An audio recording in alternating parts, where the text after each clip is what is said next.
the looks that drives the girls wild. I've got the moves that really move them. I send chills up and down their spines. I'm just a sexy boy. I'm not your boy toy. I'm just a sexy boy. I'm not your boy toy. I make them hot, I make them shiver. Their knees get weak whenever I'm around. They see me walk, they hear me talk. I make them feel like they're on cloud nine. I'm just a sexy boy. Oh, I'm not your boy toy. I'm just a sexy boy. I'm not your boy toy. Ain't your heart out, girl? Hands off the merchandise.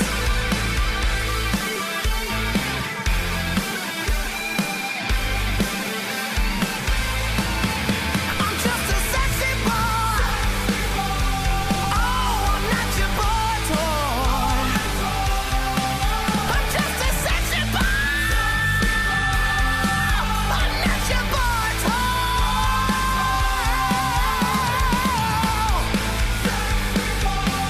Oh, I'm not your boy toy. I'm just a sexy boy. Oh, I'm not your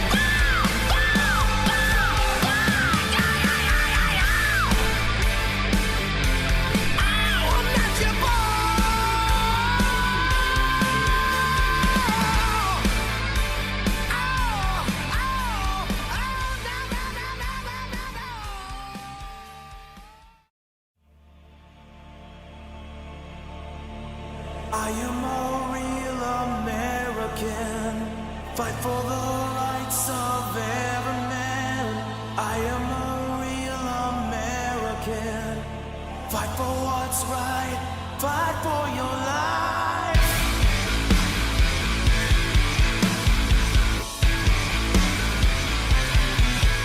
When it comes crashing down and it hurts inside, you gotta take a stand, it don't hurt to hide. If you hurt my friends, then you hurt my pride. I gotta be a man, I can't let it slide. I am a real American. Fight for the rights of every man. I am a real American. Fight for what's right. Fight for your life.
Good evening, everyone. Thanks for tuning in, and welcome to the Going Broadway podcast. After Hours, Cole and Alex with you this evening. Cole, what's happening? Good evening, everybody, and welcome to the greatest wrestling podcast ever. It is a great night to talk about wrestling, and as always, we just have so much to talk about and not enough time to get to it all. So, no, this is not a new time slot, Joey. Cole and I have been having some, in the case of Cole, he's had some commitments to take care of. I've been working from home for the last couple of weeks with my wife's surgery, and so we've been doing these, what we call house shows, and we've just really kind of been flying by the seat of our pants, so to speak, when it comes to when we're having the shows, when we're both available. And so here we are. But normally we are going to be every Wednesday, 10 a.m. Eastern, 9 a.m. Central, which includes next week, unless something happens, and we'll let you guys know. Cole sounds muffled. He doesn't have a mic. He's just got his earpods in. So I can trade headphones if I need to. That sounds okay on my end. I mean, it's just, using AirPods and a microphone is just, it's just going to sound different. So two different things. But yeah, like Cole said, guys, we got a ton of stuff to talk about. We got some announcements. I'll just call them that for now. A couple of big reveals, including one that we're going to conclude the show with. One that is big teaser here. This is this is the biggest announcement we've ever given. So you got to stick around till the end of the podcast.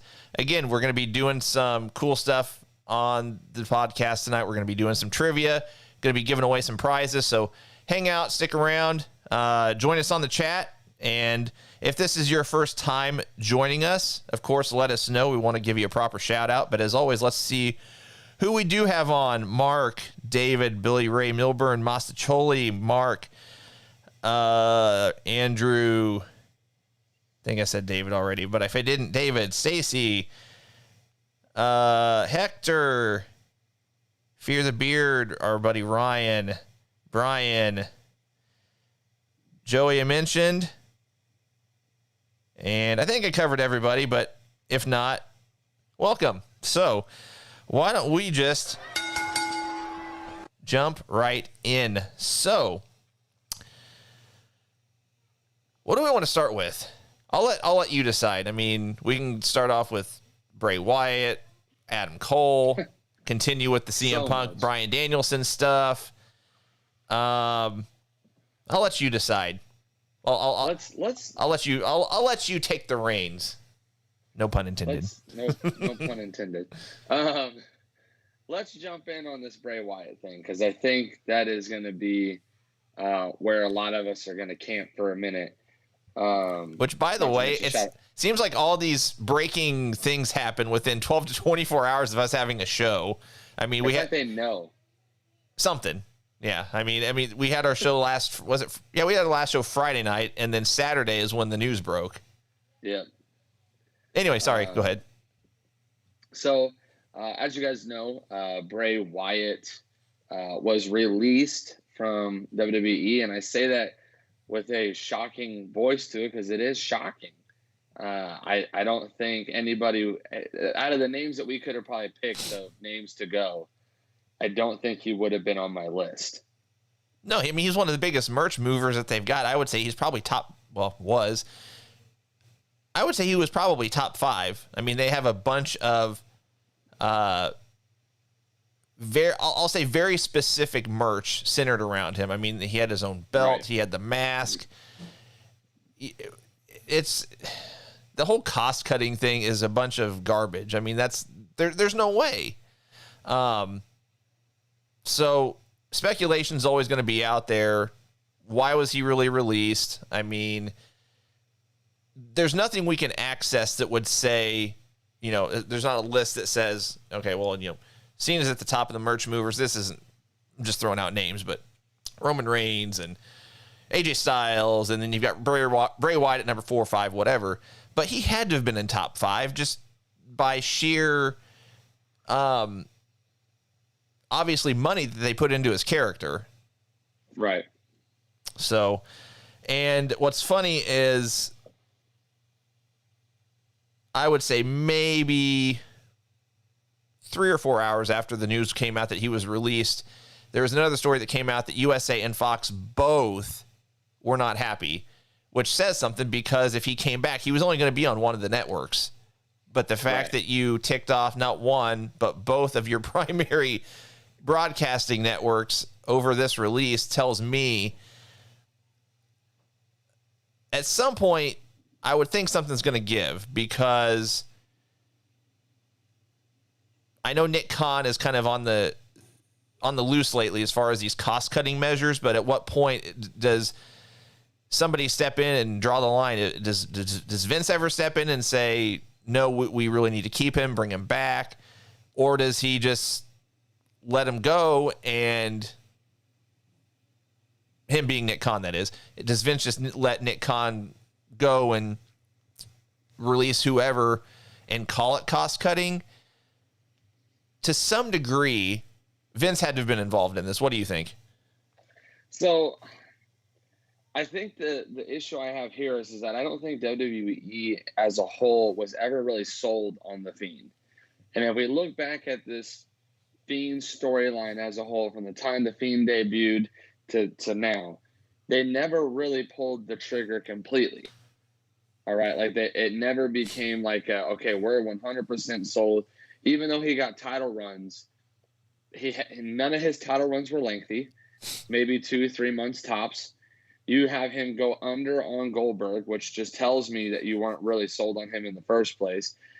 Not just go under, but squash match. I mean, spear, it's over, done. Like, completely killed the essence of the character. Well, what's dumb about that too is, prior to that, and I think this was prior, you can correct me if I'm wrong, they had this Hell in a Cell match where it was like doing anything and everything to basically kill the guy, and he was still coming back, but yet spear, jackhammer, 1, 2, 3, and it's done. Like, well, right. So how is that believable? Let's look at it. So the names that he was fighting, Seth Rollins was their top guy, and they made Seth Rollins look like he couldn't hold a candle to him. He was no-selling everything, and you didn't even have him no-sell Goldberg at all. You have him drop the belt right before, big Mania season, which, again, I would have rather have had The Fiend on the main, title match card, whatever, for WrestleMania that year. But just not to mention, because then after that, it was literally Roman. It was supposed to be Roman versus Goldberg, I think, that year at Mania, and we ended up getting Braun Strowman and Goldberg.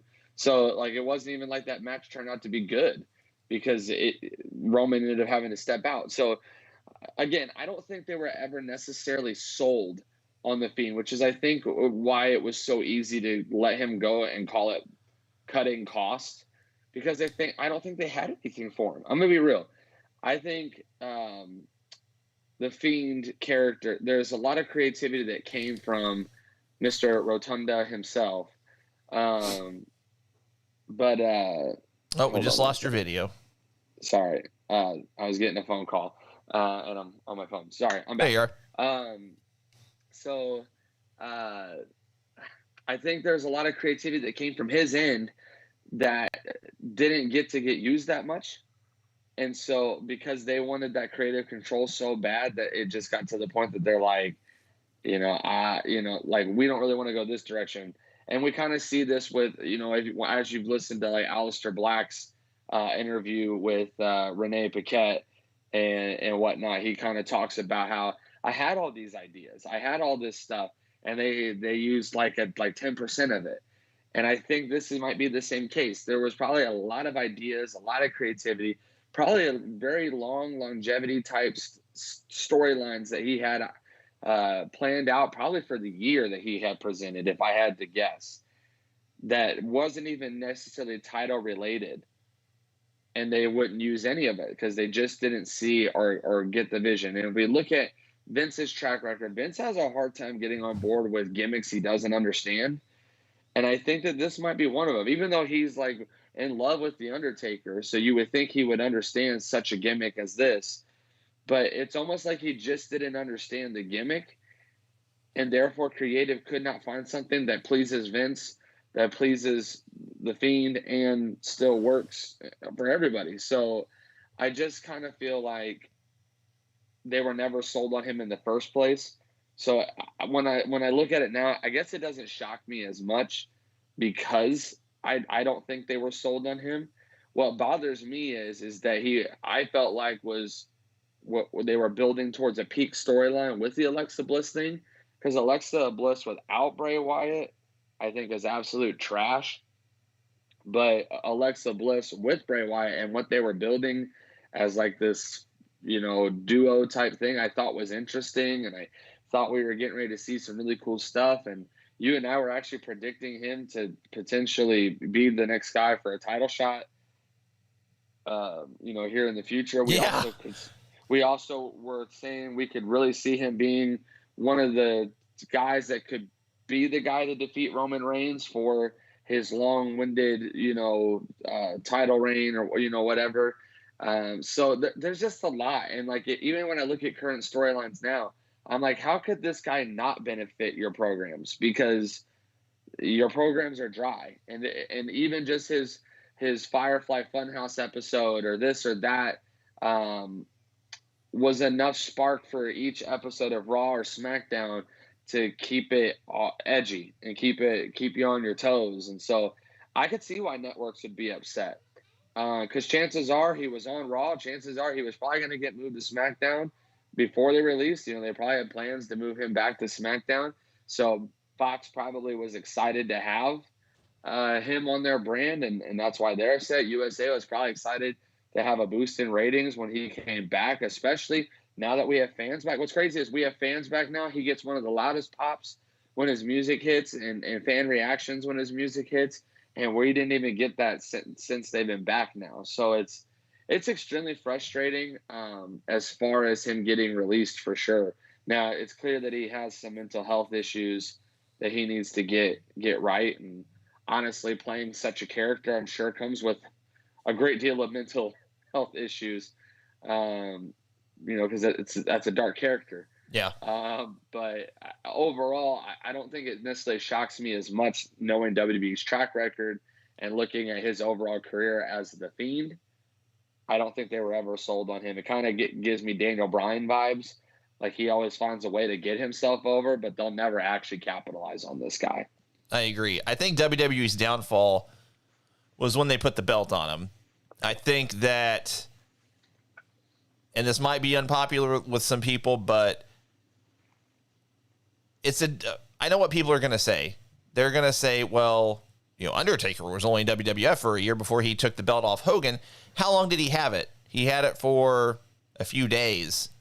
And they took it off of him, which that was a means to, that was a whole nother, there's a bunch of other stuff going on in WWF at the time that, they'd had to get it off Hogan and do the whole,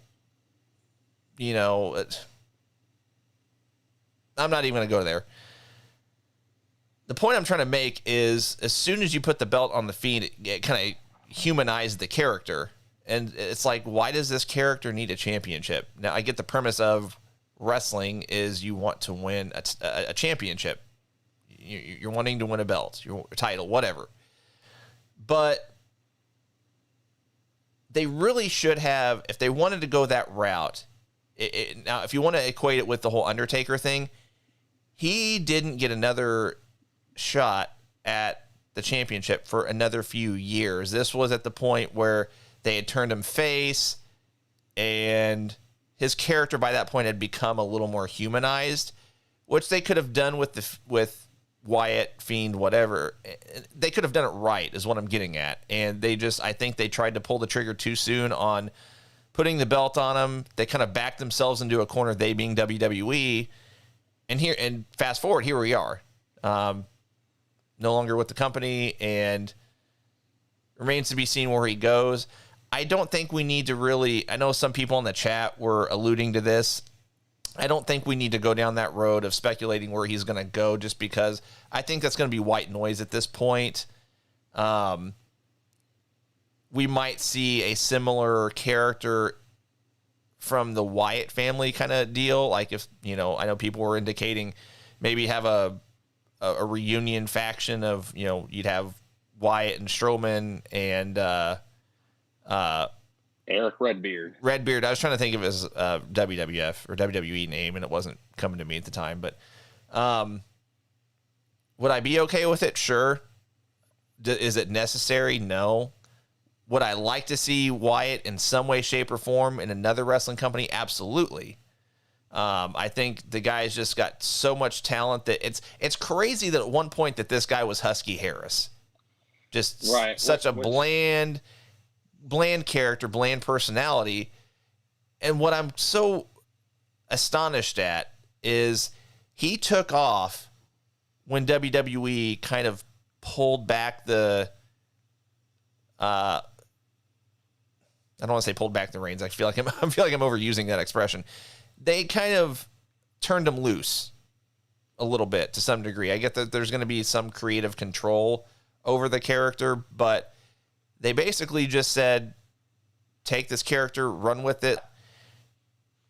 And we were off to the races. I mean, the Wyatt family was pretty decent hit even in NXT, but didn't really take off into this following until the main roster jump, which that in itself is saying something. I mean, how many guys can you say actually were elevated from moving from NXT to Raw or SmackDown? Most guys, they might get a brief run, but then they're pushed down the card.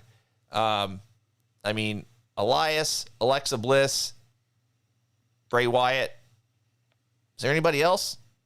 I mean, technically, I guess Seth Rollins, but I'm looking at NXT when it was really starting to get some traction. I'm not like Rollins NXT was when it was first started, so I mean, I'm not exactly counting that, but anyway.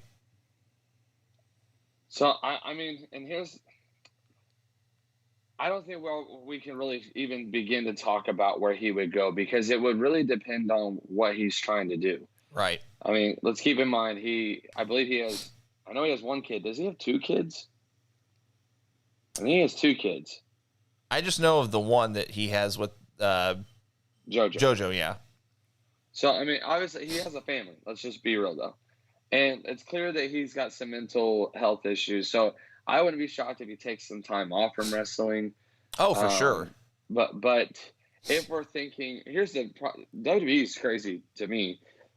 Because you have a guy that if you would have kept him around, let him get his prime years in, you have a prime guy for your creative team sitting right there, like a producer. Like, oh, absolutely. He is a jack of all trades when it comes to that stuff. Well, he grew up in a wrestling family, so I just think that's nuts that, and first and foremost, that they would just, the way they sever ties with him is crazy to me. But the thing that I don't like, and this is, me, when it comes to these releases and stuff, within 30 minutes of hearing that he was released, I'm already seeing pictures of these things can't write themselves. And it's a picture of Brody Lee in the sky, and you got the Fiend over here and the Dark Order over here, and he's going to lead the Dark Order. Can I just be real? I would actually love if Bray Wyatt came into a new company as something completely different. And I'm talking like 180 different. Like he comes in like some rich, playboy. I don't know, just something so off the wall different that it just blows our minds. Because you can see the creativity. He's probably one of the very few guys that could 180 his gimmick and it still be entertaining and good. I mean, he literally, looking at Alex's shirt, just reminded me, the Muscle Man thing, like that was funny, and he was. Oh, it was hilarious. He was able to sell that, and so like I don't know if I necessarily want to see him come into any other promotion as the Fiend specifically, since that was his last gimmick. Oh, I don't want to. I'm kind of the mindset like let that be a WWE thing. Let it be done, because now they like have this on Alexa Bliss, and I would hate to see him go to another company, even though it was his thing. I'd hate to see him go to another company and try to compete with the same gimmick, even though he would do better than her. I just don't want to see two of them in two different companies. And if he brought back his old cult leader like gimmick, it'd be okay. Like, it wouldn't be bad. I am actually not one to want to see a Wyatt family reunion. Again, there's just some things I think you should just leave where they were. Now, let's say they all went back to WWE at some point and wanted to do a reunion. I think that would make sense because that's where it was. But to bring it into another company, we can see how that works typically, and it usually doesn't work out very well. Recycling your gimmick into another company, like, it just, I'm over it. I would rather see him come in and 180 us. I honestly, like, I get AEW is probably the biggest promotion he could go to, but, like, he would be one that I could just see killing it in New Japan. And he's also one I could just, for some reason, I just see him in Impact. I don't know why. I just don't really think there's a place for him in AEW specifically, because there's so many people already getting lost in the mix. And his gimmick would be one, I just know, whatever gimmick he decides to go with will be one that doesn't necessarily need a title, but at the same time would be one that would probably get lost in the card just as easy as most of these other storylines are, which is why I think Impact, he has the opportunity to kind of just be the only storyline. Like, you maybe lead a faction there, not necessarily like Decay, but you could get with Sami Callihan, or, you know, there's some names and stuff, Rosemary, like, there's some creepy type-esque people there that if he decided to go the creepy route, I'll call it, that he could actually pretty much revive a lot of their storylines. But honestly, I could really see him in New Japan, where, you know, he kind of just flips the world on its head, the wrestling world on its head, and just kind of shock and awes there. So, but ultimately, I wouldn't be shocked if we don't see him for months, like 6 to 8 months. Yeah, I mean, and I think that's probably necessary. I mean, I would be in full support of whatever he decides to do. If he decides to never come back to wrestling and just, I mean, he's been in the business, he's made his money. If he is financially set for the rest of his life and doesn't want to work one more day ever again, more power to him. I don't know.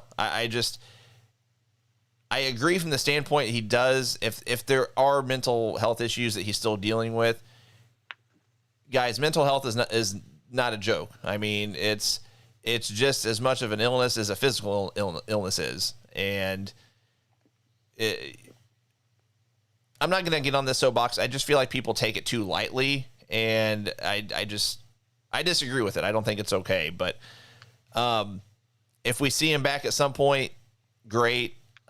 If we do see him, I wouldn't be surprised if he kind of goes the route of kind of doing what Matt Cardona is doing, just kind of feeling out, going from place to place to place, just seeing where he might be a good fit and then picking a spot, or maybe not picking a spot, just going here and there, jumping around and just seeing what happens. So, real quick, it looks like we've had a few more people jump on in the last 10 or 15 minutes. I'm going to say this all throughout the show.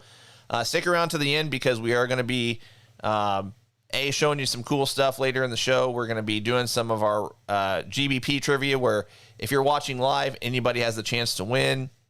We do have an amazing announcement to conclude our podcast as well, so stick around for that. While we're on the topic of releases, I mean, this one won't take too long, but WWE also released Ric Flair. Your thoughts on that? So we also saw the rumor that he could. I read that. Cole, did we lose you? Uh-oh.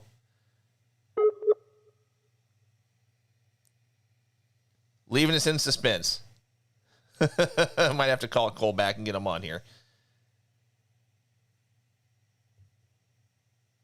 Cole, did we lose you? All right. Let's see if we can get him back on here. Just a sec, guys. That's what happens when you're live. You gotta roll with the punches and see what happens. Just a sec.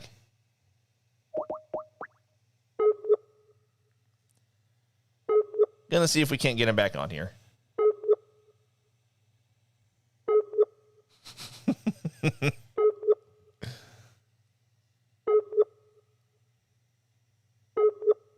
I will say this, guys.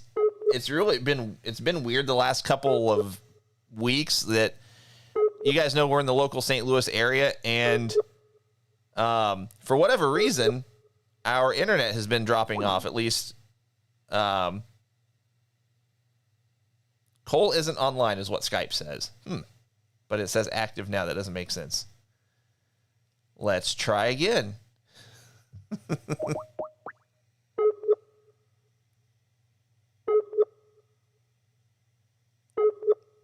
If you guys can hear the noise, I'm calling him on Skype. Oh. I saw it. Are you there? Can you hear me? I can. There he is. Sort of. I got to adjust the video, but hang tight. So, what happened? We have this thing where my dog chews the cord of our Wi-Fi completely out of our house when he's outside. Oh, no. So my Wi-Fi just went down. So I'm on my data now, which is fine. I just won't be able to follow along in the comments. So it's all right, though. All right. So Ric Flair, while you're talking about Ric Flair, I'm going to get you resized here. All right. It's a joy to have a puppy. So anyways, I saw the rumors about Ric Flair, and I guess the thing that I don't like the most would be the fact that or the rumors, them talking about how he could have last night debuted in AEW, like he doesn't have a non-compete clause. He could go anywhere. Here's the thing. The guy barely knows where he is. It seems like. At least it seems like. Ouch. Because the last few segments that I saw on Raw or well, I guess it would have just been Raw, on Raw, where he was involved with Charlotte and having to speak or having to hit a certain cue, he was always botching. The promos weren't good, the spots weren't good. It just wasn't good. And so I'm kind of like, hey, I just don't want to see him on TV. I'll just be real. Unless it's just like a quick, like a Legends night for Raw that we're like, wave, hi, how's it going? But I just think his time is come and gone. And it's not a disrespect thing. I am a Ric Flair supporter. I've been a fan, yada, yada, yada. But I just don't know. Like, for me, that cut makes sense to me because he was probably drawing a decent amount of money to do like nothing. And he doesn't really add value to storylines anymore. The Charlotte and Ric Flair thing has been done more than once. I'm good. Like I don't really need to see him in AEW. There's no one in AEW who is going to benefit as Ric Flair being their manager. And it's not because Ric Flair isn't some icon or some Hall of Famer. It's because what he has to add at this point in the game is not much. He's not good on the mic anymore. So in my opinion, I just, the same old, lines that he's said for years is there. But as far as cutting a decent promo, like other guys that we've seen be able to do, I don't think he elevates anybody in AEW, NWA, TNA, Impact. I just don't think he does anything for anybody. So if he shows up anywhere, I really think it's a waste of their money. It's not to be rude or anything like that. I just don't think he has anything to offer. I mean, there's a reason why the guy's doing insurance commercials, y'all. Like, I just don't think that there's much left for him to do. And there are other names, even as managers and whatnot, that could help elevate somebody. There are other names that I feel like are more valuable and could do more for somebody than Ric Flair.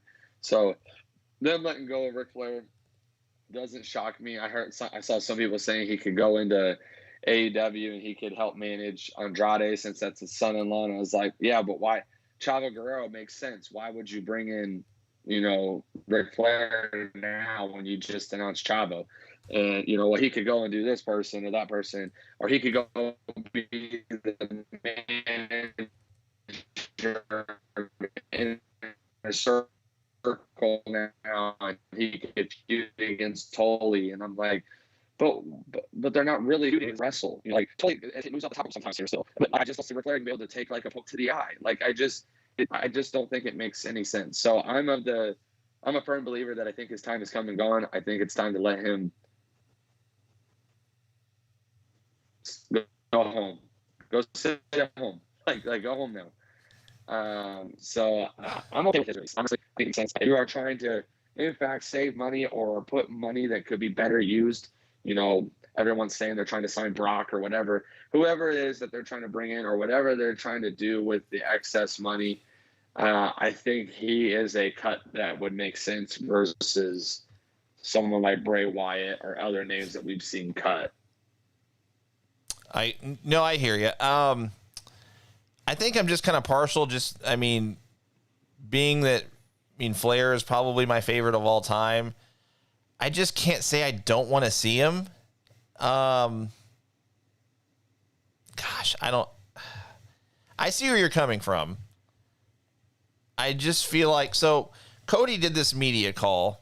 I'm not really getting off topic here, but Cody did this media call, and he basically was, this was referencing Bray Wyatt. And, he was saying that essentially, I don't know if we see a place for him with us right now, but he's always going to be in favor of getting someone that's going to move the needle. Again, he was talking about Bray Wyatt at this point. So Flair doesn't move the needle. That's not what I'm saying. But Flair has a huge fan base in that. Sorry, I'm talking. I'm trying to get you resized in the video here.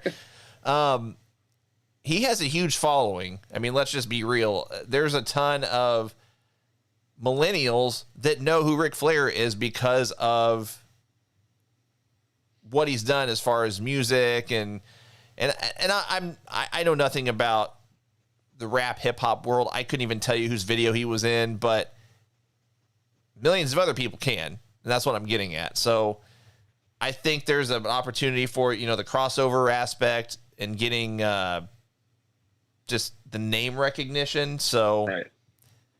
I don't know. We'll see. But one thing I don't want to see, and this is people alluded to. A one-time appearance is different. Oh, go ahead. Did I lose you? Hello?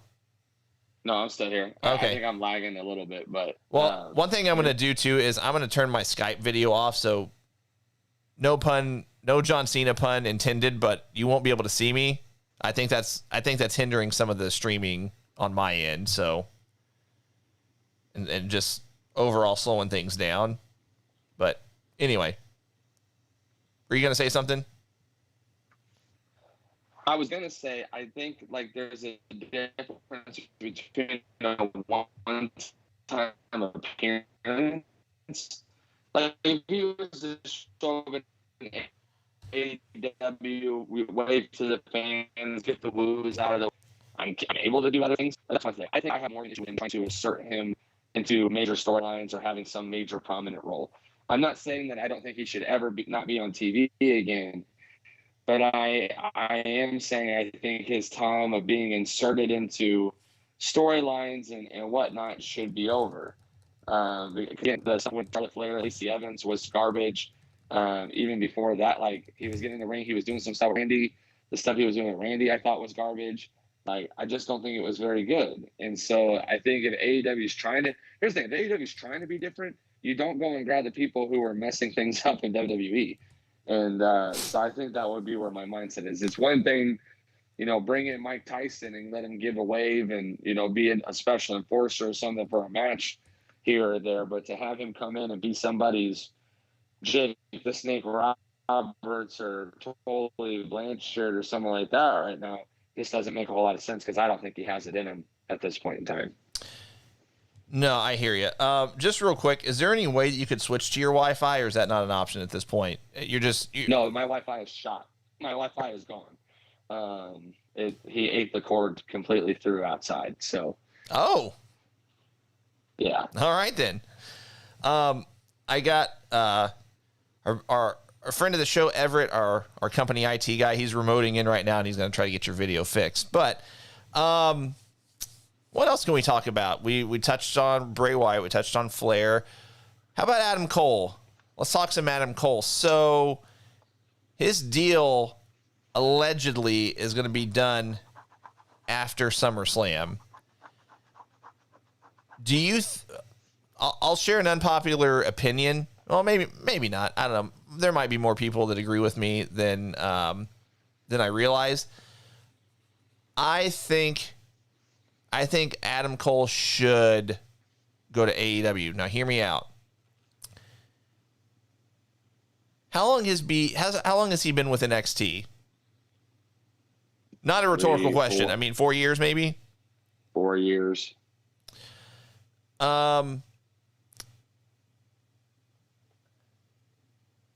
Given everything that's happened recently with all the releases, I'll call it the NXT. I'll call it NXT reject syndrome. Maybe that's not the right way to phrase it, but that's what I'm going to call it. So all these guys that come up from NXT, they go to Raw, SmackDown. Maybe at best they have a moderate run, but then they're just kind of pushed down the card. And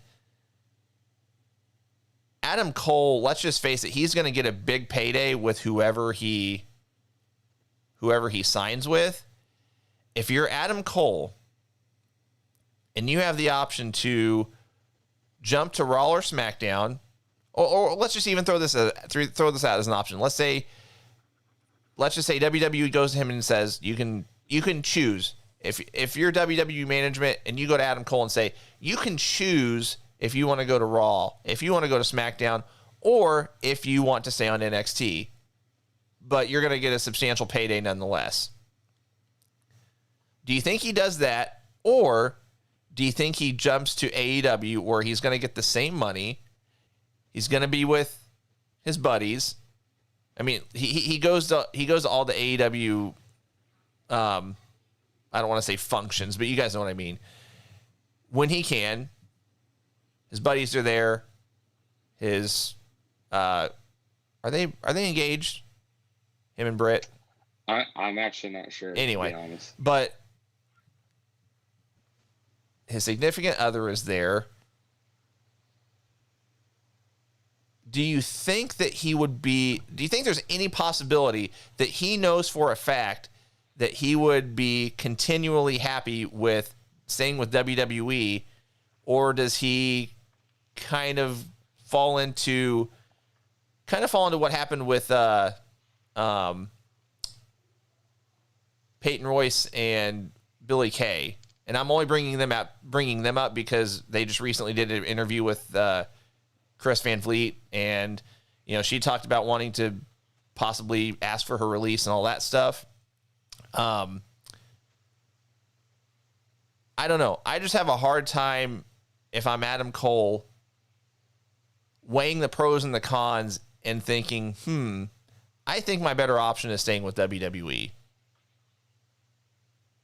Your thoughts? So I would be of the mindset that I do not want to see him in AEW. Mainly because it's not because he wouldn't do good there, because I think no matter where he goes, he's good. Like as far as storylines and things of that nature, I think he's got it made no matter where he goes. Oh, for sure. But 100%. I think it's been made clear to him by management in WWE that he is the next guy up. And what I mean by the next guy up is the next major guy, the next wave of wrestlers to come in. And I think that they realize that there is a shifting coming. Because if you look at every kind of era or time slots of wrestling, there are guys that are big for a season and then they kind of shift and transition out. And I think Adam Cole is about to be that next Seth Rollins or Roman Reigns or Kevin Owens, somebody to really come in, and no matter where he's at on the card, he's relevant. And so I think he realizes and knows, and it's been made aware to him via Triple H. I think him and Vince have had several conversations. And I know we've seen all the interviews and heard all the interviews. Those conversations don't necessarily mean anything. Because, several guys are like, yeah, I had a conversation with Vince several times, and he was very receptive and really loved what I had to bring to the table and all this stuff, and then nothing ever came. But I do think Adam Cole's the exception. And I get the personal reasons why he could go to AEW, and I'm not saying it couldn't happen, but I still think that the bigger money and the bigger overall payoff for him specifically is in WWE. Now, I will say, if he signs this big deal back with WWE but stays NXT, I think he's done everything he could possibly do in NXT. I agree. I think he's reached his ceiling. Now, here's the thing: NXT is my favorite thing to watch. Period. So, am I saying I want Adam Cole off NXT? Absolutely not, because it's my favorite thing to watch. So, of course, I'm like, hey, he does his best. Hey, same here. he does his best work here. I think, honestly, I don't think you're going to be able to see Adam Cole work in his most free sell in any other company. I think what he's done in NXT is going to be unique, even if he goes to AEW. I think AEW gives him a little bit more creative control, but I still don't think he gets to be the same Adam Cole that we're used to seeing in NXT.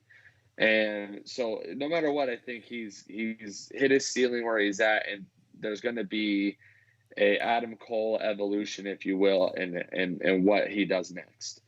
But I honestly think that there's a bigger picture and just more for him to do in WWE. If I'm thinking dream matches and things that I would like to see, there are more matches in WWE that I would rather see than AEW, or even really in the independent scene in general. There's not many Adam Cole matches that I'm like, yeah, I need to see that we haven't seen before.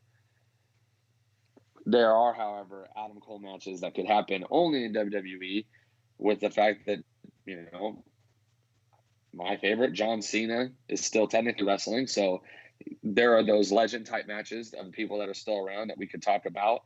But then there's also guys that are still there, like a Adam Cole Kevin Owens match really intrigues me in WWE. An Adam Cole Ricochet match really intrigues me in WWE. An Adam Cole John Morrison match really intrigues me in WWE. Kofi Kingston really intrigues me. There's just some guys I'd really like to see him work with that are in WWE. Even Roman Reigns, I'm cool with him going against Roman Reigns, and especially if there is ever a chance for the Undisputed Era to eventually also come up and debut underneath him and bring back the Undisputed Era reunion on one of the main banners and give them some time to run the gauntlet there as well. Like, I really think that'd be beneficial for his career. Some of these guys that are making the jump over to an AEW or Impact or whatever, they're at a place in their career where they've done a lot of stuff in WWE and there wasn't much left to offer them. People like Christian Cage, Matt Hardy, Mark Henry, Paul White, even CM Punk and Bryan Danielson. Like, a lot of those guys, they did their time in WWE, and there's nothing really else for them to prove or do in WWE. So I could kind of understand why they went the route that they did. There's not as many guys that have actually left the company who are like top tier guys that have now gone to AEW and have some major role there. We're looking at Miro, Malachi Black, as of right now is being used. But there's not a whole lot of other names that stick out to me, as far as they were prominent here, now they're prominent here. So I don't know, like more recently, obviously we know like Pac and some of these guys were in WWE at one point in time, but as far as they were just released and now they're here, I just don't think that there's a whole lot of people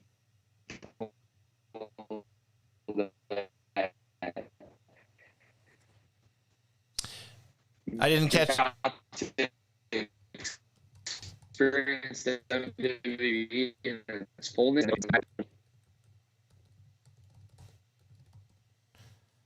You still Hello? there? Can you hear me? Yeah, I can hear you. Okay. I don't know if I cut out or what, but Yeah, I think it's just the combination of the connection and just this whatever's going on with the server and your video. But by the way, for everyone that's on the chat, for everyone that's watching us, thank you for hanging out with us and still dealing with all the technical issues. But I think what's going on, so with our house shows set up, I call Cole on Skype and then it imports into the video. And I think for whatever reason, I think our program is trying to go back and forth between switching Cole's video from portrait to landscape and then just repeating that over and over.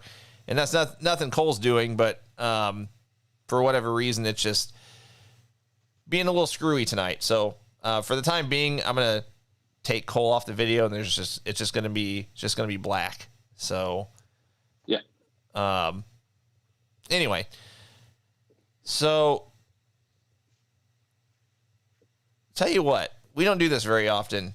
While I still am messing with our program real quick, I don't think I'm going to be able to do much. But while I'm still playing around with it, you guys give us your thoughts. I'll read some of your guys' thoughts on the Adam Cole situation.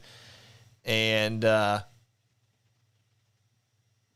just curious. Let's get your thoughts. Andrew says, if you put Cole on SmackDown, possibly reigniting a feud with Pat McAfee.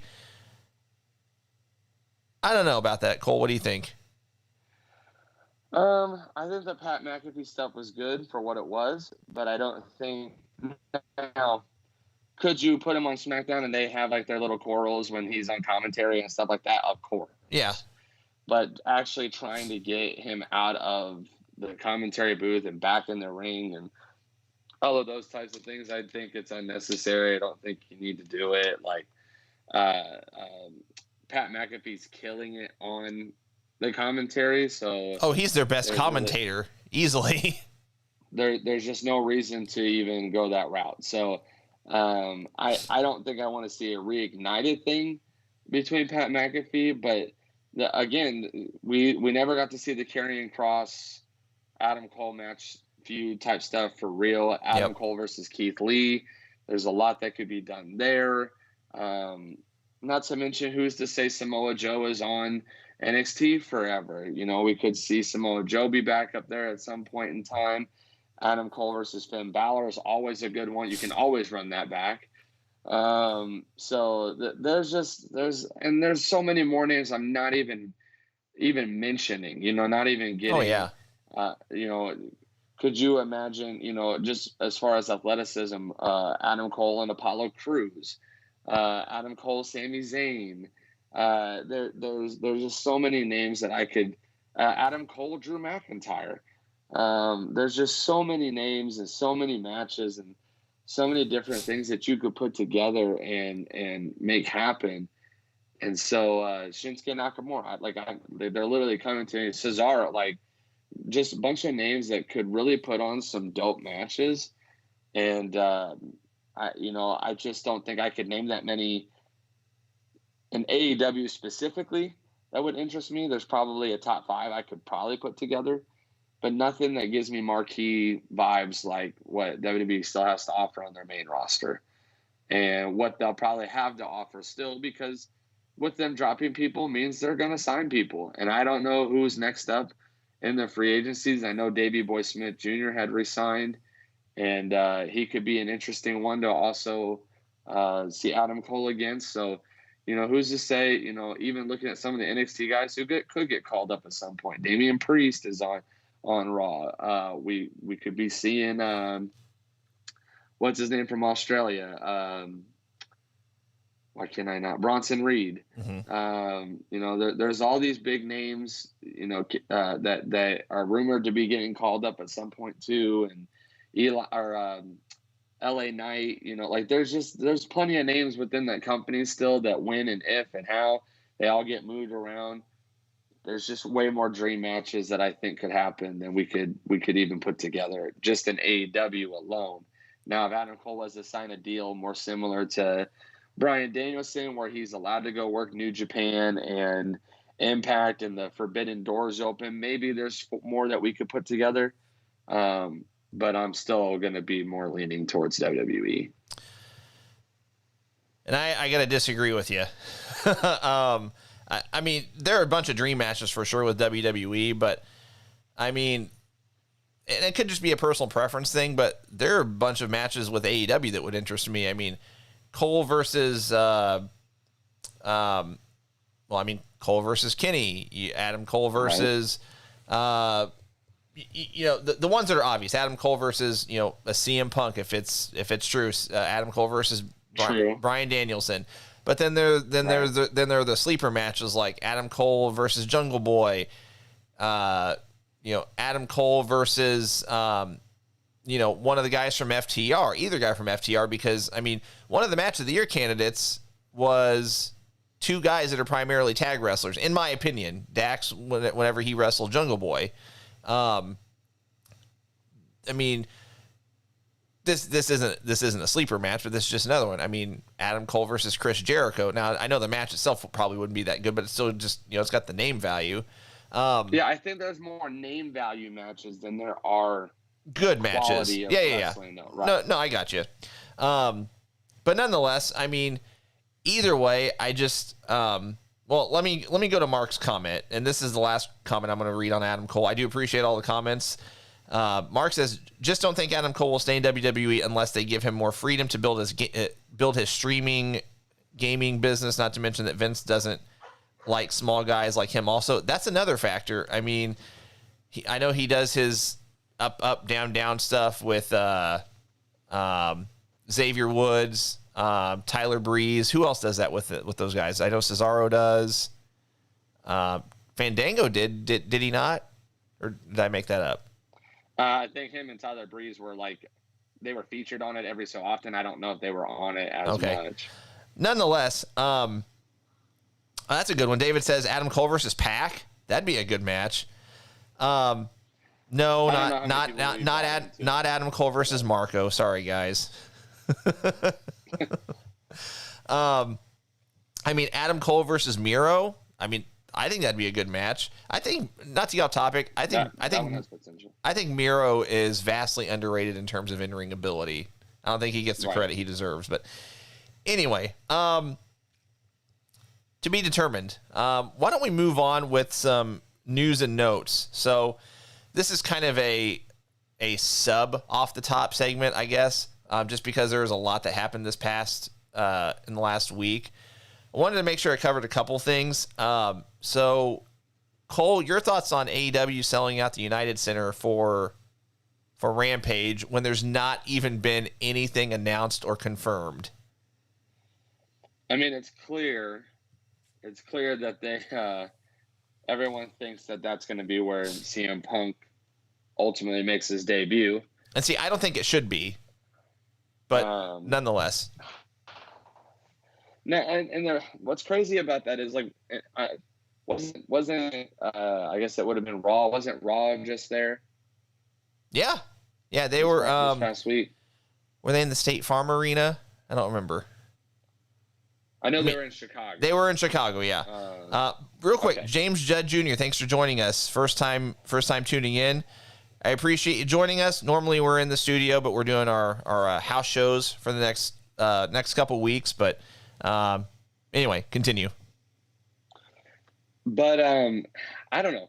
And I'm rocking my CM Punk shirt tonight, so I'm almost contradicting myself by saying this. Yeah, I just don't know how much.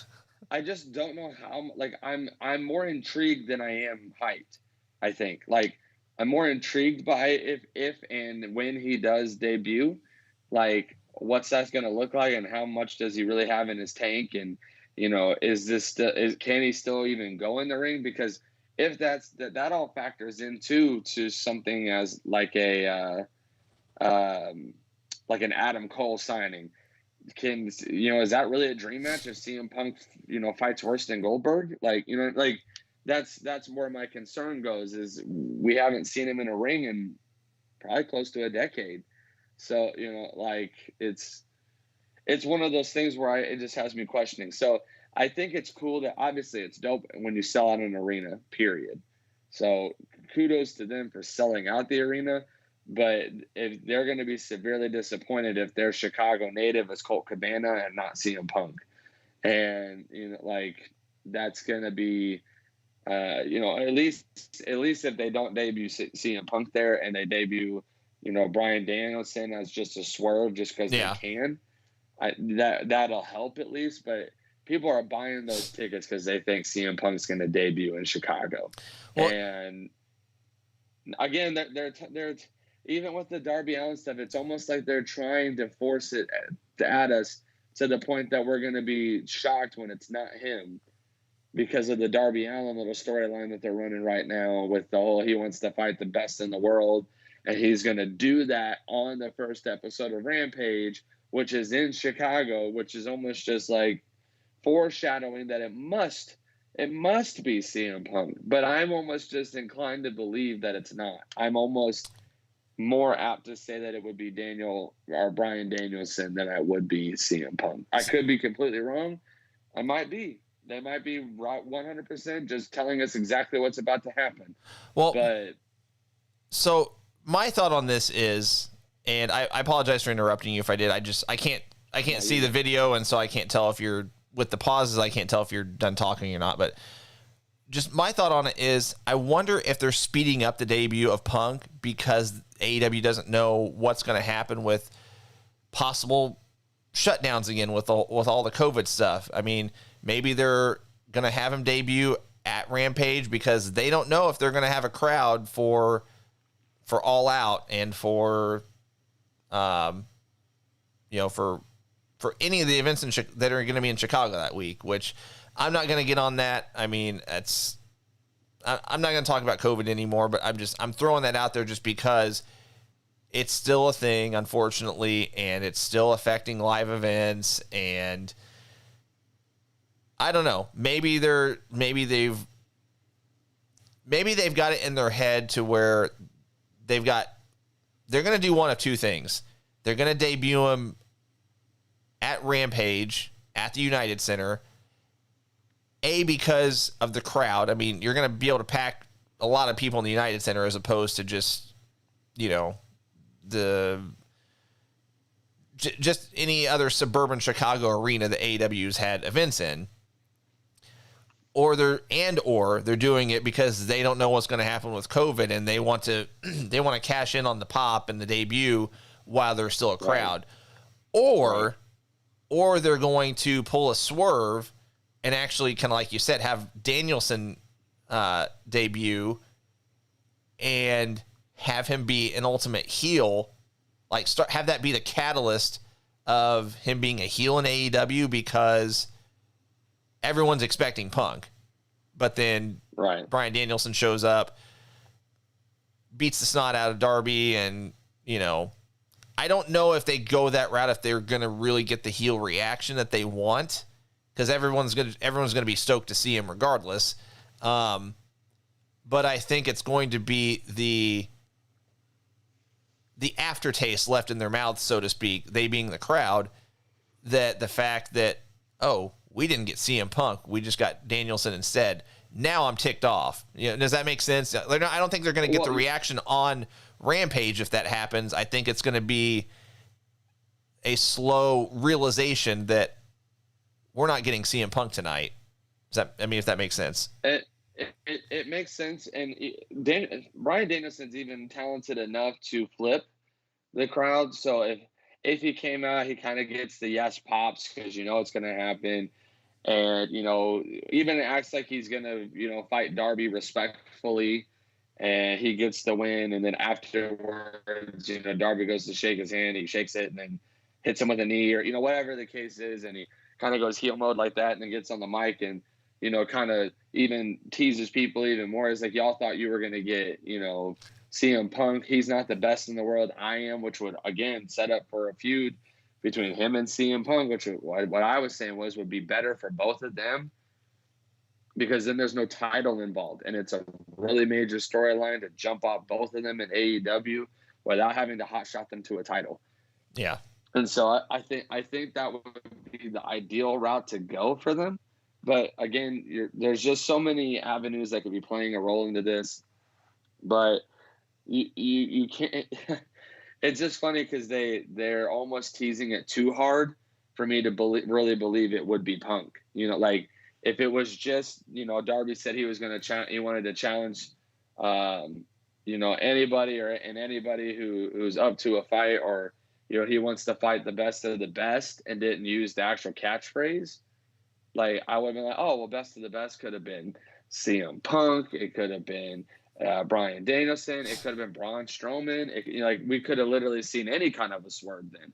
But when you say best in the world, I'm like, come on, guys. Like, you're either going to really – you're either selling it so hard because you want to sell at the arena so the pop is loud, which kudos to you. You want to sell tickets. I get it. And you want that pop to just be amazing instead of them not buying tickets and then CM Punk's there and it's not as near as big as the pop as you wanted to. They're also wanting Rampage to be like the first episode, to be like this really big deal. Well, how do you make it a big deal? Best way to do that is to get the hottest name that they could possibly ever sign at this point in time to come out and at least make an appearance in his hometown. So, maybe they really are just like, John Cena selling it like hard, like putting his name on the poster, just going so hard with it to the point that it's oversaturated with publicity that everyone's bought it. And then he shows up.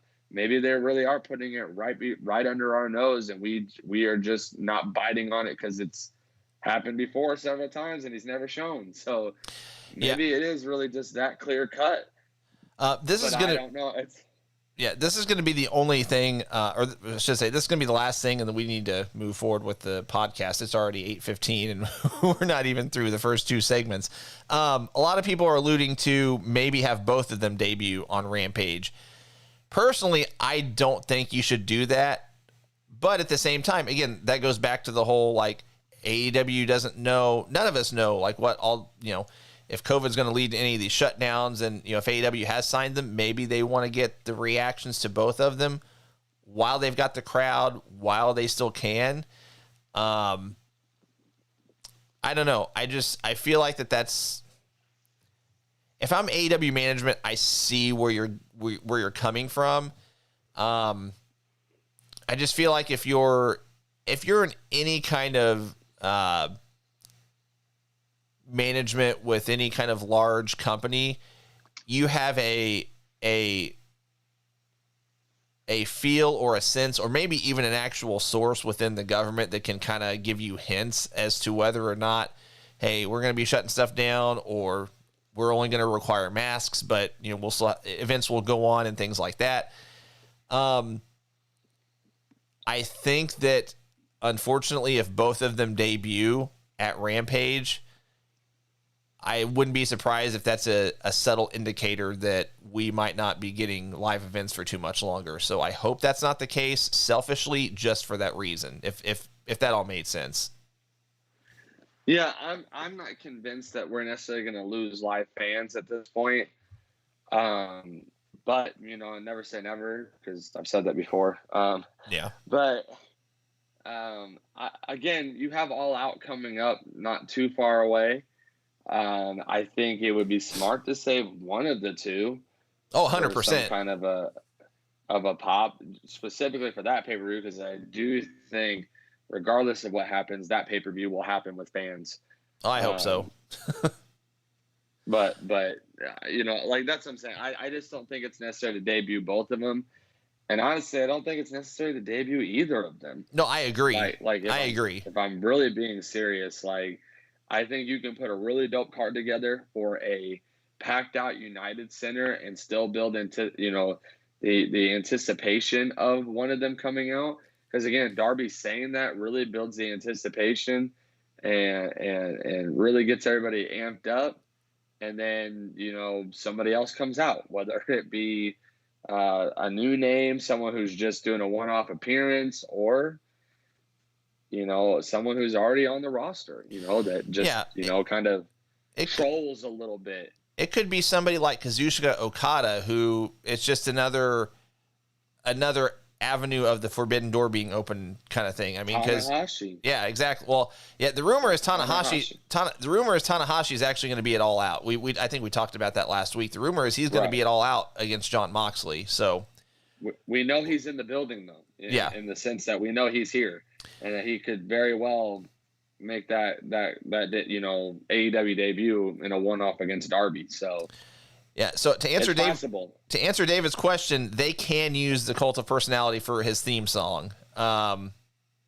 So I think because they can, it would be silly if they don't use it. So let's move forward with Wrestler of the Week. Cole, who do you got?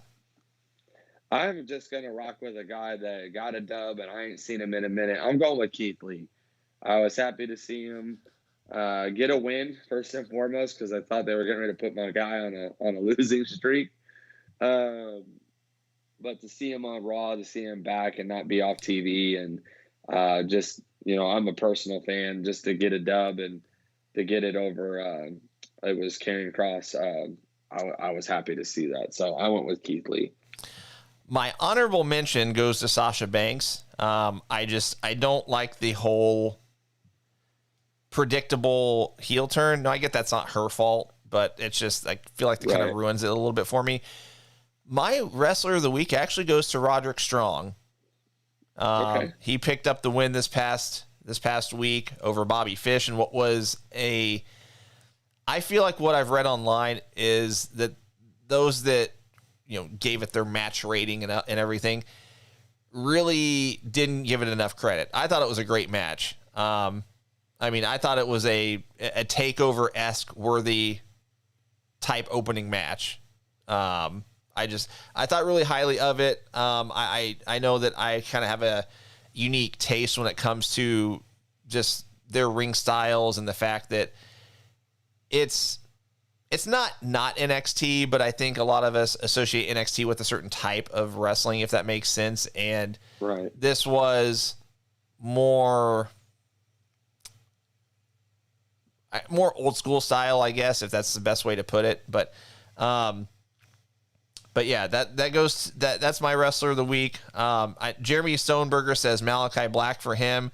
That was another runner up for me, or another honorable mention that I forgot to throw out there, but there you go. So, let's give you some Lord Alfred Hayes and show you some cool stuff. Consideration paid for by the following.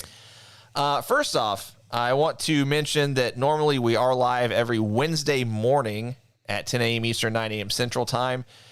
Normally, we're in broadcasting out of a studio, but as I mentioned before, with Cole having some other commitments and me working from home for a few weeks as well, we're doing these house shows.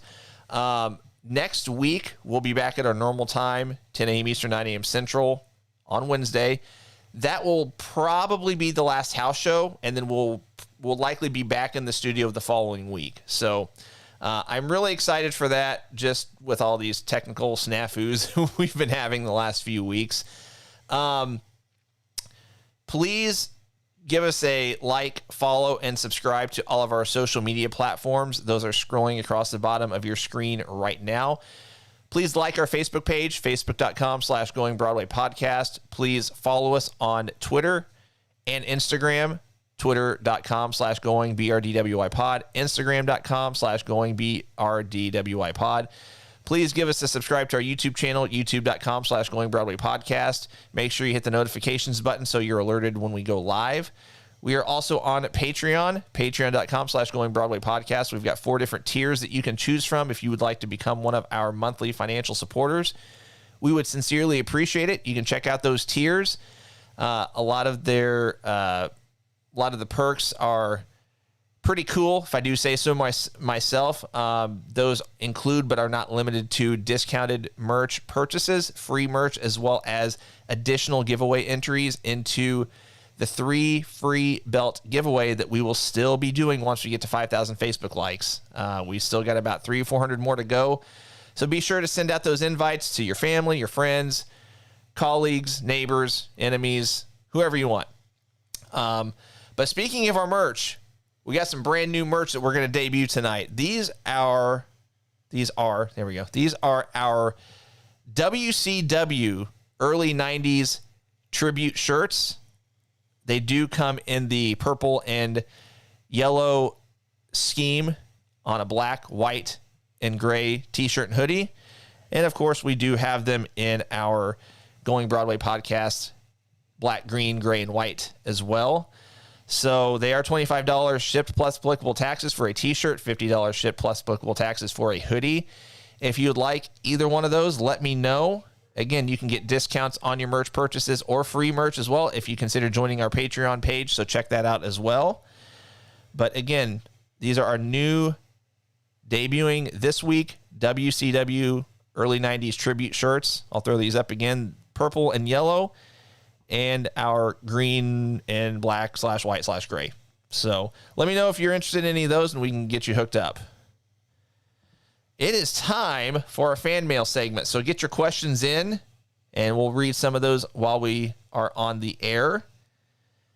And I think we had one submitted earlier if I can scroll back up to it, but get your questions in now. We'll read a few and then we'll tackle some other things. Cole, you still with us? I am still here. Okay, cool. Just want to make sure since you're not on video, I have no way of knowing unless you're talking. So, trying to find a question here.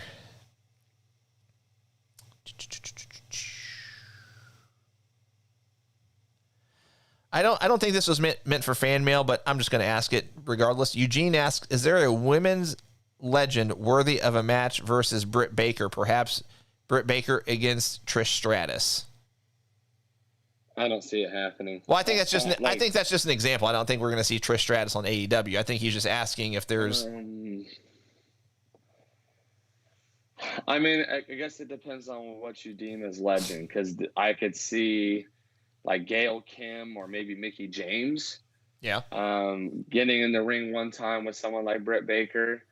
Do you think we could ever see Lita in AEW? I just no, I don't. Okay. I just make it simple. No, I think her and Trish are going to be pretty faithful to WWE at the point in times of their career at this point. You know, just to get that Legends check in a sense. Okay. David asks, fan mail silliness. Who has the best hair in wrestling in your opinion?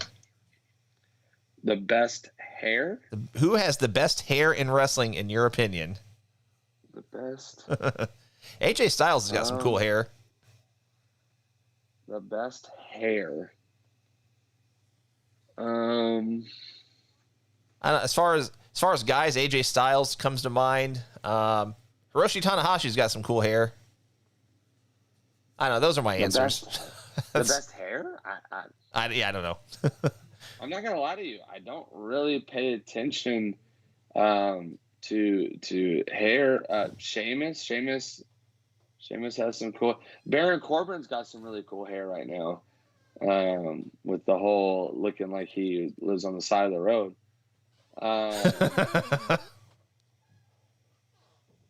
Kofi Kingston. I don't know. Xavier Woods. Yeah, we can move on. I don't know.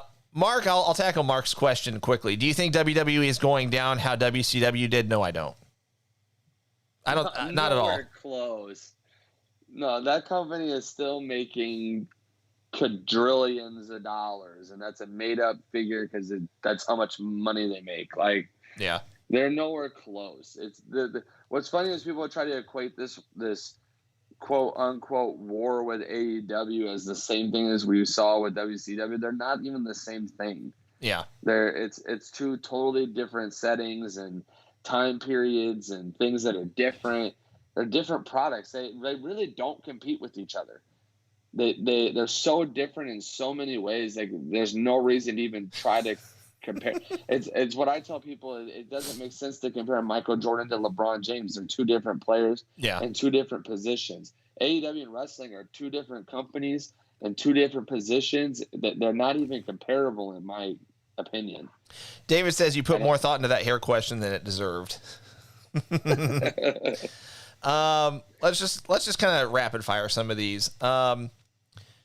I'll tackle James's question since he's a first-time viewer. Again, we appreciate you joining us. What do you all think of Samoa Joe on the active NXT roster? I love it. I absolutely love it. I hope he wins the NXT title, championship, belt, whatever. I don't get too bent out of shape whenever people refer to it as a title or a belt or a championship. I'll use them all interchangeably. But I hope he wins. I also hope that is Karrion Kross's official exit from NXT. As far as who Samoa Joe can face after that, there's a ton of matches that you can throw on the card with Samoa Joe. But yeah, I absolutely love it. I couldn't agree more. I think it's the best thing, one, for wrestling, is to have Samoa Joe back in the ring. And I think it's honestly the best thing for NXT to have him as champion going forward. So I would agree. I think he needs to win the belt off Karrion. And just even the thoughts of like a submission match against Kyle O'Reilly or I could name 10 dream matches in NXT alone for Samoa Joe. Like that's how much he brings to the table and how much he brings out of others. So I think it's dope, and I'm pumped. And I've been waiting for him to make his in-ring debut for over a year. So oh yeah, 100%. I'm pumped. I'm gonna tackle Aaron Woods' question. That's another new name. So Aaron, welcome. He asked, who is the best WWE star? That's such a subjective question. Gosh. The best. Like, are we going? What are we ranking that off of? I think he means currently. But are we talking best just like in the ring performer? Or are we talking overall what they bring to the table? Probably overall bring to the table. I mean, in terms of interviews, in-ring performance, longevity. Right now, I'm going to AJ Styles. That's a good one. I don't really think there's an argument. Like, I think AJ Styles is overall, as far as what he brings to the table, is that guy. I mean, I could see arguments for like a Seth Rollins. Yeah. I could see an argument for Kevin Owens. But I'm gonna say AJ. I don't think there's really an argument for that. Yeah. Let's tackle one more question. Our buddy Ryan, Fear the Beard on YouTube, he asks, do you guys think AEW will introduce another mid/higher mid-card title? I do not, but I do think that they will introduce a trios title within the next, I'd say the next 12 to 18 months. I mean, if not even sooner than that. I'm indifferent on this question because I don't know what Rampage looks like yet. Yeah. So I once I get a taste of Rampage, I could probably have a better answer for you.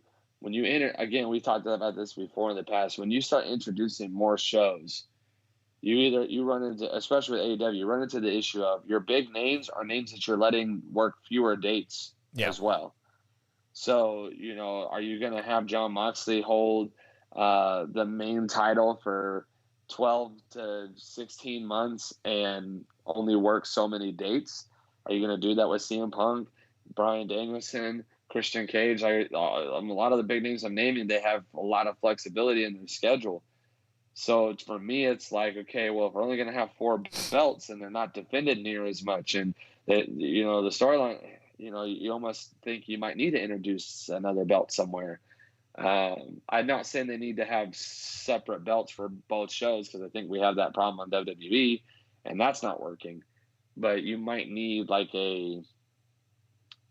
something that's not necessarily what would be the word, where it's ranked somewhere.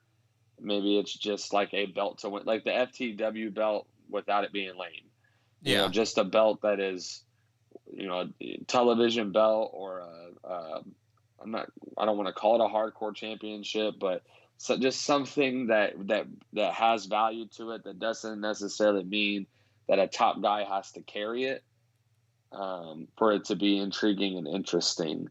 I hear you. A lot of smaller guys, so I could see a cruiserweight or something, never open weight, something along those lines. But yeah. Thanks, guys, for the questions. We really appreciate it. We actually got quite a few that we didn't get to, so just make sure you're joining us every week. Get your questions in as quick as you can. I mean, there are some other good ones that I can't get to, but some of them will require a more lengthy discussion. We're running a little short on time tonight, but thanks again for the questions, everybody. We're going to move on to our subject to change segment where Cole and I discuss maybe a title change or two that could be on the horizon. Cole, any in mind? Oh man. So I've been. Well, I can go first if you want. I didn't mean to put you on the spot. Well, I think the one that sticks out to me is that you have SummerSlam coming up, and you have your two main champions both fighting legends. Let's just call it that. Do you really think that both of them are going to retain? No. One of their major marquee pay-per-views.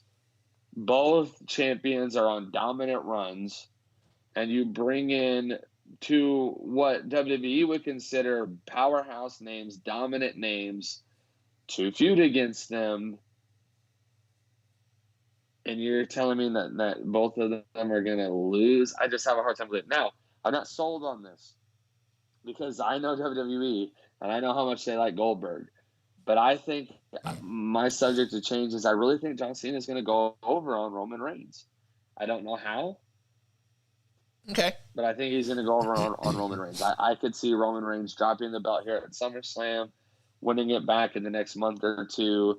But fans are back. They want the pop. They want to get ratings up. What better way to do it than to get Roman, the belt off Roman in a clean way without hurting his run and putting it on their number one guy, which is John Cena. I don't think you get that same thing with Goldberg. Therefore, I could see Bobby Lashley, even in a dirty win, beat Goldberg. But I think John Cena goes over Roman Reigns. So that's one that I think is at the top of my list. Okay. I'll give you kind of a bold one. And this is kind of going to be maybe a hot take. I don't know if you want to call it that, but we will be getting... Sorry, I'm just trying to figure out something on my phone here. It's not wanting to... Well, there we go. So we're going to be getting an Impact Tag Title match with Doc Gallows and Carl Anderson. I don't know where I got Luke from. Doc Gallows and Carl Anderson defending against Evil Uno and Stu Grayson. I am predicting a title change there. I think they're going to put the Impact Tag titles on Evil Uno and Stu Grayson. I like it. I like it a lot. Huh. And I think it'll add intrigue to that whole storyline because they really need something to keep this whole Elite versus Dark Order thing going, especially if Hangman Page isn't getting the title shot at All Out. So what better way to do it? Well, they just announced Kenny's opponent. The new number one contender is Christian Cage. Well, yeah, they announced him as the number one contender, but they didn't actually say he's getting the shot at All Out, I don't think. Oh, well, I think that's all but implied at this point. Could be. In my opinion. But, well, I like that one. I think the other one that really sticks out to me is that I could see and really think that I don't know where else you could go with this person if they didn't drop the belt at this point. But I really think we're going to see Dakota Kai go over Raquel Gonzalez. Oh, really? Yeah, I think. Okay. Dakota Kai, one, she's proven that she can be a successful heel. She's done the QT face thing. I don't think she's going to turn face, but I think it's a way to get Raquel Gonzalez as a face first and foremost. But two, to get the belts off her because the women's division's sucking on SmackDown and Raw. Yeah. And I think they're going to call her up to maybe be the one that beats Bianca Belair. Maybe she's the one that beats Nikki Ash. Maybe she feuds with Charlotte Flair without a belt. There's a lot of, maybe she feuds with Sasha Banks without a belt.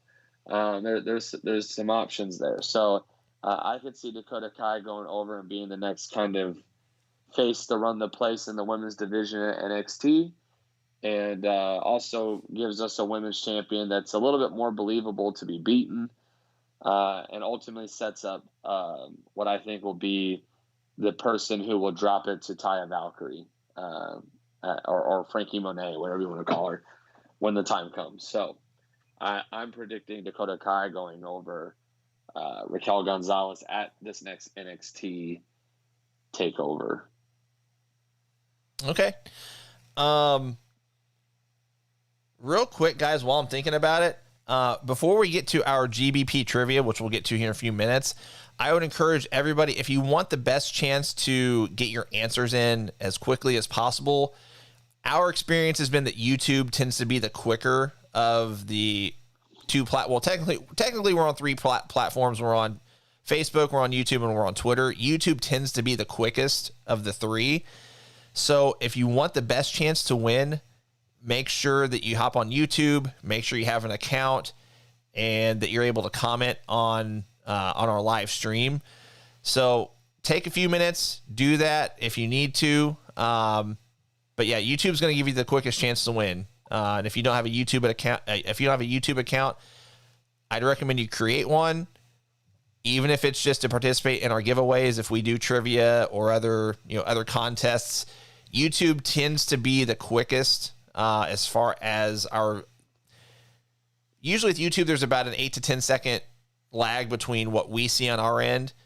Facebook is usually more of a 12 to 13, 15 second. So just a heads up, if you want to make sure that you have the best chance to win, YouTube's going to be your best bet. And if you don't have a YouTube account, create one, give us a subscribe, and get another entry into that free belt giveaway. Stacy says it's about 1 second off from Facebook. Okay, so it might not be off too bad tonight. I'll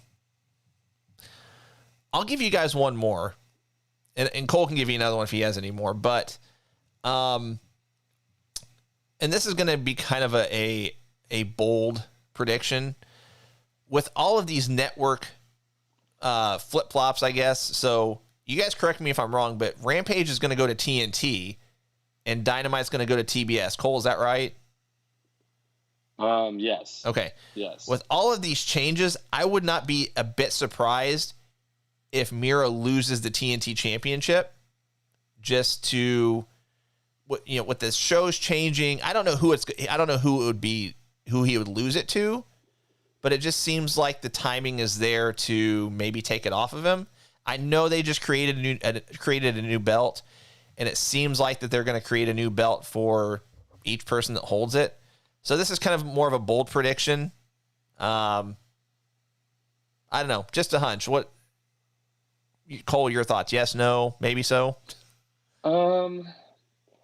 It's hard to believe right now that Miro would drop to anybody just because of the new gimmick, in a sense, and the dominant run that he's on. Right. And the fact that they've not put him up against any really viable contender. Yeah. That I could know. Maybe, I know he fought Lance Archer, but really, other than that, there hasn't really been anybody else that I could even remotely see winning. So until he gets into a major feud with somebody, and it's not just these one-off retain matches, I don't see him losing the belt. So we would have to first find out who his major feud is going to be with next. And with Rampage being next week, did they announce who he's fighting yet? If they have, I've not seen it. I don't recall them even announcing another contender for him for such a night. So there's no storyline built yet for that to really make sense for me. So unless he's going to fight one of the top 5 guys in AEW on a whim, which just doesn't seem smart to me to book as far as booking goes, I don't see him dropping the belt, period. Gotcha. But now swerves happen. And again, first night of Rampage. They want it to be big. It's in a sold-out crowd. If a title is going to change hands that night, it would probably be that belt. So, I'm not saying it couldn't happen. I'm just saying they haven't given me anything to believe that it could yet. So, everyone on our chat, or not everybody, that's not the right word. A couple people in our chat have mentioned actually the two people I think should be the next TNT champions. One of these two. David mentions Jungle Boy. I think that would fit very well just with, TNT champion, TNT, their slogan is "We know drama." They have a lot of characters on TNT. Jungle Boy's a character. So I think that would fit. The other one that Jeremy and Mark both say is Brian Cage. I don't really have a preference. I mean, I'd be fine with either or. I don't know. Your thoughts? I like the idea of Brian Cage more because I think a belt would elevate him more. Okay. Because he's not phenomenal on the mic. At the same time, though, he's still kind of caught and stuck in this storyline with Team Taz. So I don't see him being the guy anytime soon until that feud is what I would call completely over. Jungle Boy, on the other hand, would be somebody I could see. He's got the heroic vibe. So even though Miro's been dominant, Jungle Boy is that overcomer type personality in wrestling that you could see getting the underdog win, as well as the fact that he's not in a prominent feud with anybody in particular. I know like him and Christian Cage and all them are kind of going up against the HFO. But nothing so prominent that it would keep him out of being able to win a belt. And I think you get the kind of the New Day effect with Jurassic Express and the fact that they don't have to have the tag belts to necessarily be relevant. And, a mid-card or a main card title, in a sense, would elevate the whole group, even though it's not the tag belts that are on them. So Gotcha. I would be more apt to say that Jungle Boy would make more sense than Brian Cage, but I would much rather, I think, see Brian Cage because I think he would benefit more from it. All right, guys, we're going to jump to some GBP trivia.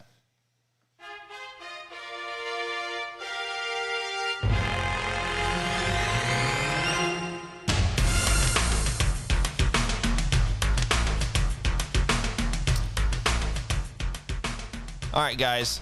So here are the rules of our GBP trivia tonight.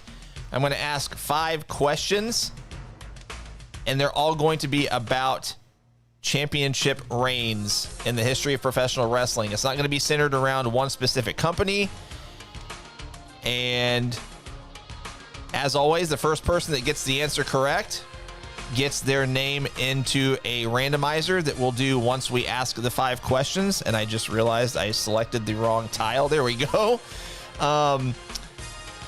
And that's pretty much it. Hopefully you guys have hopped on over to YouTube. And I know Stacy mentioned that seemed to be just a slight, maybe second or two ahead of Facebook. But nonetheless, Cole, any thoughts before we begin? Anything I'm leaving out? Just remember that we have the exact times of when answers are shared. So even if you feel like or you see your name above somebody else's on the stream and on the chat thread does not mean that that's how it came across in exact time. Right. So whatever Alex calls out is down to the millisecond. We have had ties before, so there is a chance that you can tie, and if that's the case, you both will be entered, or 3 or 4, however many are tied will get entered in as well. But it is down to the second. So whatever we say goes. We're honest. We have plenty of testimonies of people who have watched our show and can tell you we're right down the middle with this stuff. We just love to give stuff away, and we don't really care who we give it to. So we're not trying to give it to this person or that person. We just like having fun. So have fun with it. And if we don't pick your name as the winner, it's because on our end, it did not come across the way it did on your end. Yep, and I'm trying to get to the website I normally use for this randomizer. Just 1 second. I'm using my phone this time. Is this it? That is not it. Should have had this pulled up, and I apologize, everybody. Maybe. Yes, got it. Okay. So, 5 questions. And, guys, make sure once we conclude the trivia, make sure you stick around because we're going to be concluding the podcast with a huge announcement. So, it's huge. It's huge. And as far as what we're giving away, it's a surprise. It's a surprise only to the winner. However, we do encourage all of our winners to share their winnings on our social media platforms once they receive it. So here we go. And I'm going to switch over to chat. Make sure I've got it pulled up here. Okay. First question is, and yes, Pickleball Gamer asks, can you win more than once? Yes, you absolutely can. If we get one person that gets all 5 of these questions right first, then there's really no need to do a randomizer because, yeah. Anyway, okay, so the first question is, how many Intercontinental title reigns did Dolph Ziggler have? Go. I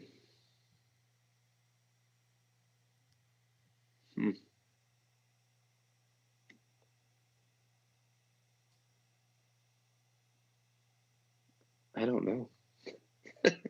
We have a winner. It looks like the Elder Assassin 74 gets the correct answer with 6.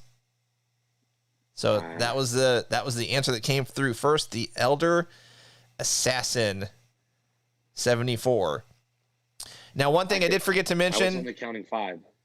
I've got it pulled up here. It's 6. I know. I'm saying that, like, in my mind, I can only recollect 5. Oh. By the way, as far as prizes, we say this on every show. Every show that we do a giveaway, we ship for free within the lower 48 states. If you live in Alaska, Hawaii, or otherwise internationally, you would have to help with the shipping costs. And the winners do have to contact us directly to claim their prize. So, Elder Assassin 74 gets the first answer correct. Let's move on to the next question. I got to get this pulled up again. Oops. Are you allowing them to win more than one entry? Yes. Okay. Yes, I am. Make sure.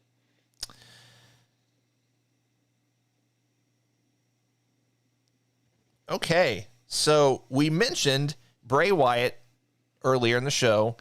He's a member of the Rotunda family. His father is Mike Rotunda.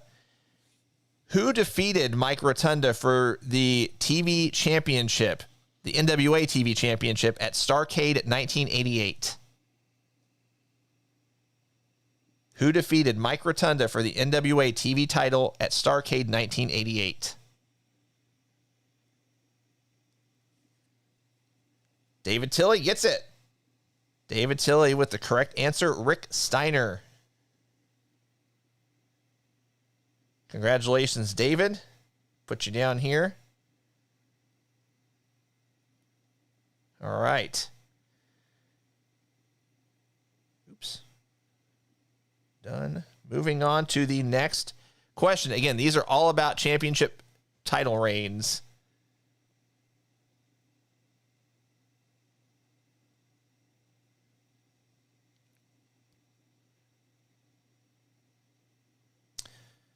Okay. Maybe. Thought for sure I'd be able to. Okay, here we go. Okay, next question. How many times did Rick Rude win the WCW United States Championship? How many times did Rick Rude win the WCW United States Championship?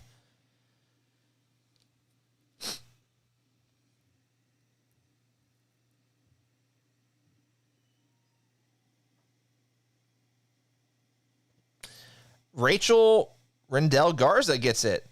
1. He only won it 1 time. Rachel Rendell Garza gets that one correct. So I'll put her name down here. Rachel.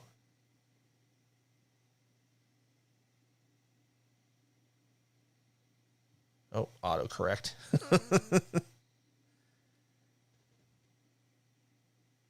Cole, you doing okay? You still with us?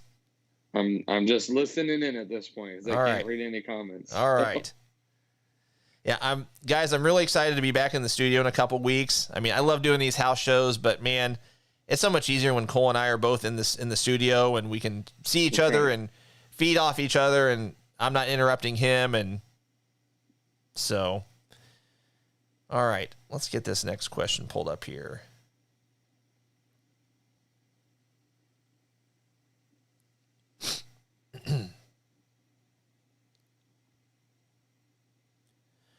Okay, we are jumping back over to good old WCW. So, who defeated... Actually, no, that one's going to be... I was going to ask a question. I think that one would be too easy. Let's go this route. Okay, so the Enforcers, known as Arn Anderson and Larry Zbyszko, were WCW Tag Team Champions. Who defeated them for Who defeated Arn Anderson and Larry Zbyszko for the WCW Tag Team titles at the Clash of the Champions 17 on November 19th, 1991?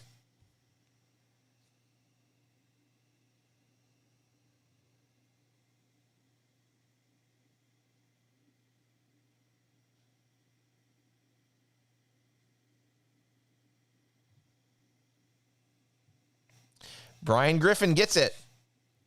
It was Ricky Steamboat and Dustin Rhodes. Brian Griffin gets that one.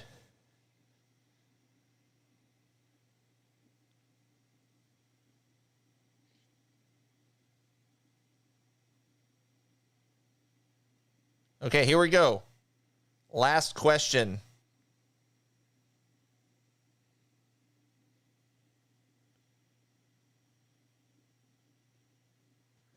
The last question is, who is the current NXT Cruiserweight Champion? I had to think about that. That's it. I had to think about that one.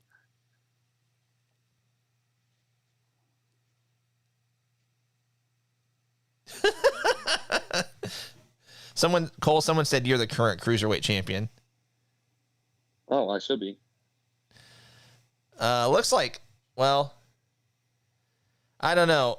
I don't know if we should give it to Saki the Sock Puppet or not, because he said Kushiro. I think I'm gonna have to disqualify that one. I'm sorry. So that means Fear the Beard gets it. It is Kushida. Fear the Beard gets it by a second. Yeah, I'm sorry. I can't accept Kushiro. I'm sorry. I love that name though. So that's an up and coming. That's his brother. All right. Oh, man. All right. So congrats to all the guys. Congrats to all the people that got the answers correct. Again, please stick around. Please don't go anywhere. Even though if you're not in the drawing, we've got a cool announcement to conclude the show here in just a couple minutes. So stick around. And I'm going to do this randomizer real quick here. So got everybody pulled up. I want to basically reiterate the fact that as it does this randomizer, it basically, I'm just going to pick the name that it gives me on the top of the list. Because it's on my phone, it does I don't know if you can see this or not. It's kind of bright. See if I can, there we go. All five are on the list, and I'm just going to pick the top one because it randomizes it. So here we go. We've got 1, 2, 3, 4. And it actually says on here, you have randomized this X amount of times. So that's 4, 5, 6, 7, 8, 9. And for the win number 10 is Rachel Rendell Garza gets the win. So I'll show this to you guys. Maybe. Rachel Rendell Garza gets the win.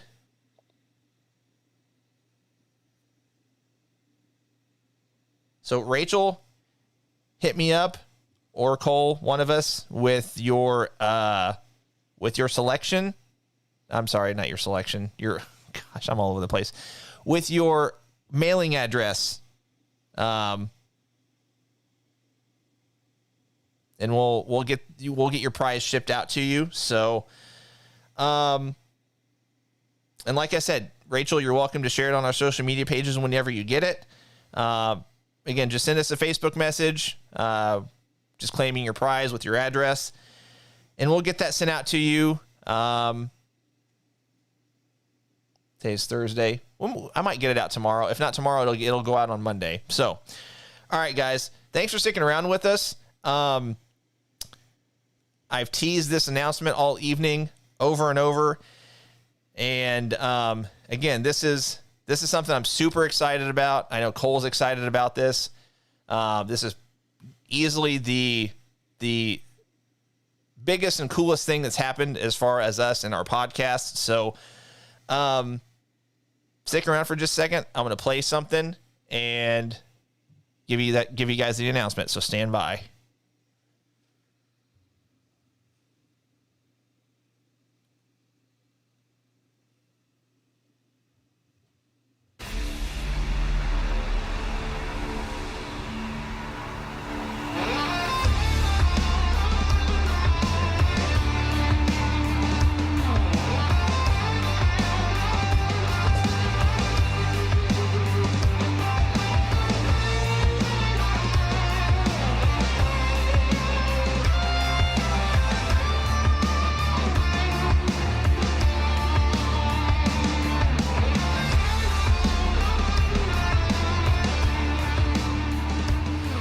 That's right. Tully Blanchard will be with us in studio Thursday, November 4th. I'm grinning from ear to ear right now, guys, because this is just super cool for us. But he will be in the area for Rampage and for Full Gear. They're going to be in St. Louis, and so that week. The bad news is, I guess we won't be live at our normal time on Wednesday. We are doing a Thursday show that week. But again, I will throw that up again real quick. Thursday, November 4th, 10 a.m. Eastern, 9 a.m. Central. We will have the Tully Blanchard with us live in studio. And guys, I'm super excited. This is so cool for me. I can't even begin to explain. So, yeah, so keep that on your calendars. We will continue to announce that over the next couple months. But unfortunately, it's about that time. Cole, if you're still with us, any final thoughts? Guys, as always, and this is just proof that we are the greatest wrestling podcast ever, all right? Because this is huge for us. This is big. We've been talking about having guests on the show, and if you guys had just saw some of the names that have come across our desk, we've had some great names, and they've just had never seemed to fit the time slot or the right day or the right timing and all this stuff. This just fell right into our laps perfectly. It's going to be super dope. So make sure that you actually tune in, make plans to be with us live that morning, because it's going to be an awesome time. Tell your friends about it, share it in your groups, really put it out there that it's going down. Also, we want to give some belts away. And how dope would it be to have more exposure for this event? So a great way to tell your friends about Tully Blanchard being on our show is to tell people to go like our Facebook page, follow us on YouTube, Instagram, Twitter, all of that good stuff, because we want to give them belts away. And I'd like to do it before the end of the year. So y'all should do that. Make it happen. Also, don't forget to go get that brand new Going Broadway podcast, WCW retro tribute shirt. They are always comfortable. They're always stylish. They don't fade when you wash and dry them.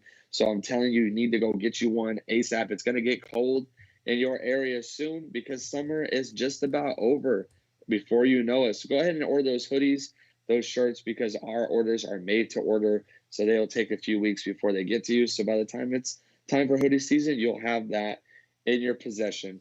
But other than that, guys, it's an honor to be able to do these house shows with you guys as while we are trying to navigate our personal lives. So thank you for being patient with us on these shows.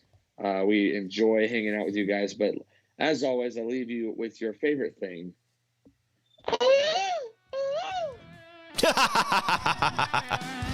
Guys, thanks for joining us this evening, and we will see you next week, Wednesday morning, 10 a.m. Eastern, 9 a.m. Central. Thanks, guys.